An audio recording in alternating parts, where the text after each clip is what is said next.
Your sister needs this more than you, Amanda. My father's voice boomed across our family living room, drowning out the cheerful Christmas music playing in the background. She's getting married, starting a family. What are you doing with a lake house anyway? Working from home and living alone like a hermit. My name is Amanda Mitchell, and at 34, I was watching my father throw my lake house keys into the crackling fireplace during what was supposed to be our family Christmas celebration. The keys clattered against the grate, the metal slowly warming to a dangerous orange glow. "Those were my spare keys, Dad," I said calmly, taking a sip of wine. "And the lake house isn't up for discussion. It's mine. Grandpa left it to me for a reason." My sister Jessica, perched on the arm of her fiancé Mark's chair, let out an exaggerated sigh. At 29, she'd always been the family favorite, the one who followed our parents' perfect life script: prestigious college, corporate job, and now an upcoming wedding to a suitable man. "You're being selfish, Amanda," my mother chimed in, adjusting her expensive Christmas sweater. "Jessica and Mark could use that house to start their family. What do you even do up there all day? Stare at the water and write your little stories?" My little stories had actually earned me a comfortable living as a mystery novelist. But they'd never seen that as a real career. Never mind that my latest book was sitting on the New York Times bestseller list, or that I'd bought my own apartment in the city. To them, I was still a family disappointment. The lake house isn't just a house. I tried explaining for what felt like the 100th time.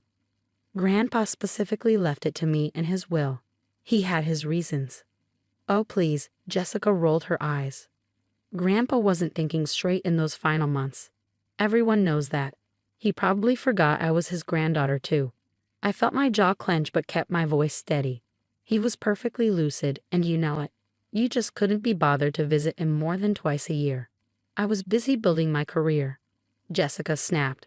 Unlike some people who waste their time making up stories. Mark, who'd been quietly watching the drama unfold, finally spoke up. "Maybe we could work out a sharing arrangement? Take turns using the house?" "No," I said firmly. "The lake house stays with me. End of discussion." That's when Dad exploded. He stormed over to my purse, snatched my main set of keys, and held them up. "You want to be difficult? Fine. Let's see how you like this." Before I could react, he threw them into the fireplace too. The keys landed with a sharp clang, the leather keychain catching fire immediately. "Robert," Mom gasped, though I couldn't tell if she was shocked by his action or just worried about the antique grate. I stood up slowly, gathered my coat and purse, and headed for the door. "Where do you think you're going?" Dad demanded. "Home," I replied. "And don't worry about the keys. I have digital locks on the lake house. Grandpa always said to be prepared for anything." "This isn't over," Jessica called after me. "That house should be mine. I'm the one with a real future." I paused at the door, looking back at my family. Dad red-faced with anger, Mom wringing her hands nervously, Jessica smirking triumphantly, and Mark looking uncomfortable with the whole situation. "You're right, Jess," I said softly. "This isn't over. In fact, it's just beginning." Grandpa left me one more thing besides the lake house. Instructions to open on New Year's Day. I guess we'll all find out then what his real intentions were. The silence that followed me out was deafening. They had no idea what was coming. Grandpa and I had planned this perfectly, right down to the timing. The lake house wasn't just a house. It was the key to everything. And in 1 week, on New Year's Day, they'd all understand exactly why he'd chosen me as his heir. As I drove home through the snowy streets, I thought about the hidden room in the lake house basement, the one only Grandpa and I knew about. Inside was something that would change everything, something that would make my family regret ever questioning his decision. 1 week? I just had to wait 1 more week. The week between Christmas and New Year's felt like the longest of my life. My phone buzzed constantly with messages from family members, ranging from Dad's angry demands to Mom's guilt-inducing pleas to Jessica's thinly veiled threats. "You'll regret being so stubborn," our latest text read. "Mark's father is a lawyer, you know. We can contest Grandpa's will." I smiled at that one, remembering Grandpa's twinkling eyes the day we finalized everything. "They'll try to fight it," he'd said, sitting in his favorite chair at the lake house. "That's why we've made it ironclad." Standing in the hidden basement room now, I ran my fingers over the steel safe embedded in the wall. Inside was everything we'd worked on for the past 5 years. The real reason Grandpa had left me the lake house. My sister's wedding plans and my parents' greed had just accelerated our timeline. My phone buzzed again. This time it was Mark, surprisingly. "Amanda, your sister is really upset. Maybe we could talk about this privately, work something out." I ignored it just like I ignored all their other attempts at manipulation. Instead, I focused on preparing for tomorrow's revelation. The formal letter from Grandpa's lawyer would arrive at 10 a.m., requesting the family's presence at the lake house at noon. Everything had to be perfect. That evening, as I sat on the dock watching the sunset over the lake, I thought about all the summers I'd spent here with Grandpa. While Jessica was off at fancy summer camps or traveling with friends, I was here, learning about his life's work, his real legacy. "Your sister sees the surface," he told me once. "You see beneath it. That's why you're the right choice." A car door slammed in the driveway, interrupting my thoughts. I turned to see Jessica marching toward me, her designer boots crunching in the snow. "I knew you'd be here," she said, her breath visible in the cold air. "Hiding away like always." I stayed seated, keeping my voice calm. "This is my property, Jess. You're trespassing." She laughed bitterly. "Trespassing? I'm family. This should be our family vacation home, not your private hideout." "Is that what you think this is?" I asked, genuinely curious. "Just a vacation home." "What else would it be?" She gestured at the peaceful lake view. "A nice place for holidays, summer weekends. Instead, you're hoarding it all to yourself, probably writing your silly mystery novels." If she only knew how close to the truth she was. Though my latest novel wasn't nearly as interesting as what was really happening here. "Why are you really here, Jess?" She crossed her arms, shifting uncomfortably. Mark's father looked into the will.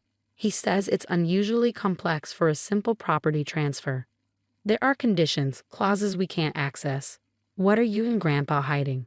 "You'll find out tomorrow," I said, standing up. "Now please leave before I have to call the police." "You wouldn't dare." I pulled out my phone. "Try me." She stormed off, but not before shouting, "This isn't over." "You keep saying that," I murmured to myself, watching her expensive car disappear down the driveway. "But you have no idea what's really beginning." That night, I could barely sleep. I kept thinking about tomorrow, about the look on their faces when they learned the truth. The lake house wasn't just a property. It was the headquarters of something much bigger. I checked my security cameras one last time before bed. Everything was in place. The safe was secure, the documents ready, and most importantly, the proof of what Grandpa and I had been working on was safely backed up in multiple locations. Tomorrow, they'd learn why Grandpa had really left me the lake house. Why he'd spent so many summers teaching me about nature, while Jessica was away at camp. Why he'd insisted I study both creative writing and environmental science in college. My phone buzzed one final time, a message from Mom. "Whatever you're planning, please think about your sister's happiness. That's all we want." I turned off my phone without replying. They'd never once asked about my happiness, my dreams, my goals. Tomorrow, none of that would matter anymore. Tomorrow, they'd learn that while they were busy pushing their vision of success on Jessica, Grandpa, and I had been changing the world. The last thing I did before falling asleep was check the small vial in my bedside drawer. The discovery that would make headlines across the country. The discovery that would make my family's fight over a simple lake house seem ridiculous in comparison. "Sweet dreams, Grandpa," I whispered to the quiet room. "Tomorrow, we show them everything." At exactly noon on New Year's Day, my family pulled up to the lake house in separate cars. Mom and Dad in their luxury SUV, Jessica and Mark in her sports car, and even Mark's lawyer father, Mr. Thompson, in his polished sedan. They looked like a parade of privilege, exactly what Grandpa had predicted. I met them on the porch, dressed professionally, holding Grandpa's letter from the lawyer. The same letter they'd all received copies of this morning. "Let's get this over with," Dad grumbled, still angry about the Christmas confrontation. "Why are we even here?" Jessica demanded. "The house should be mine anyway." Mr. Thompson cleared his throat. "Perhaps we should review the documentation first." I led them inside to the living room, where I'd set up a projector screen. "Before we start, I need you all to sign these non-disclosure agreements." "NDAs? For a house discussion?" Mom looked confused. "Trust me," I said. "You'll understand in a minute." Once the papers were signed, I dimmed the lights and started the presentation. On screen appeared Grandpa's face, recorded 6 months before his passing. "If you're watching this," he began, "it means Amanda has followed my instructions perfectly. You're all probably wondering why I left her the lake house. Well, it wasn't for the property." I watched my family's faces as Grandpa explained how he discovered a unique microorganism in a lake 15 years ago. One that could break down plastic waste completely, leaving no toxic residue. He'd spent years studying it, documenting it, and with my help, developing it into something revolutionary. While you were all pushing Jessica toward corporate success, Grandpa continued, Amanda was helping me change the world. The lake house isn't just a house, it's a research facility. And Amanda isn't just my granddaughter, she's my research partner. Jessica's mouth fell open. Mom grabbed Dad's arm. Mr. Thompson leaned forward, suddenly very interested. I took over the presentation, pulling out the vial I'd checked last night.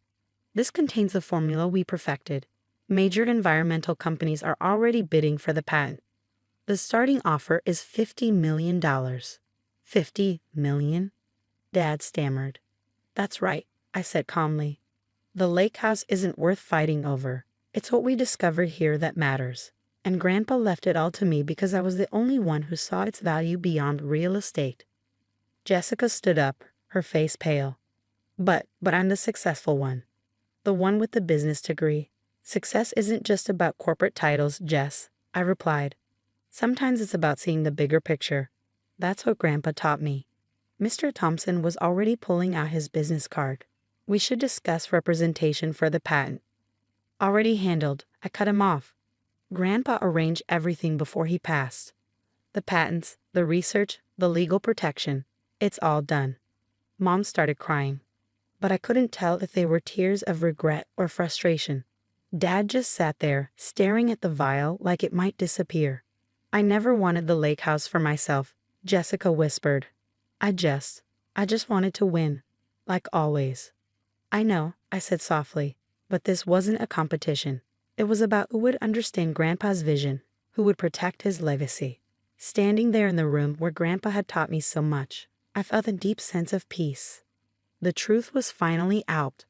The house stays with me, I announced, but I'm willing to share something else, the truth about our family. Grandpa didn't love any of us less. He just saw something in me that you all missed while you were busy measuring success by conventional standards. Dad finally spoke up. We were wrong about you, Amanda. About everything. Yes, you were, I agreed. But that's not why I brought you here today.